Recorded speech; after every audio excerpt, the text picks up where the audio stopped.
I think that what we see is that there's a lot of people who are not educating themselves. And maybe people think that they are educating themselves, but they're not using sources that are providing them with the information that's really the truth. So, I mean, we would obviously recommend anything that comes from CDC is going to be the guidelines that you should follow. And like Dr. Huma said, I mean, it is scary, but it doesn't have to be, right? So if we follow the recommendations of washing our hands, I mean, it's hard to not be in close contact with people. We're in the middle of the summer here in the US where everybody just wants to be at a concert or in the park, but this year is just going to have to be different. And we don't have to be scared of it. And we can also take responsibility for ourselves and help end this by wearing our masks, washing our hands, and, sort of distancing for the time being. And then, like she said, there's a lot of information out there. It depends on what you choose to read. So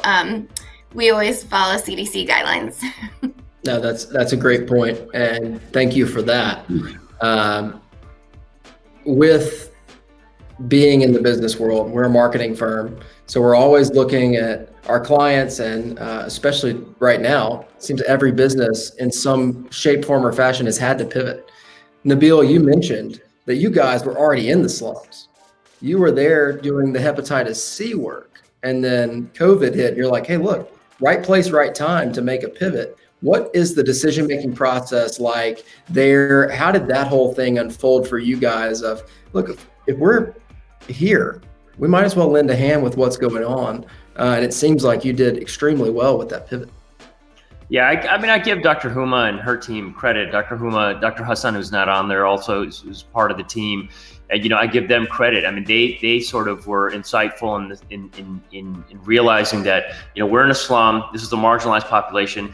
I mean, it's hard for us sitting here in a nice room, nice office, wherever, to imagine. I mean, if I could send you pictures of the slums, I mean, they're terrible conditions. And so you're thinking, wow, these guys have to go out and earn their wages, from here, and then they have to come back to the slum.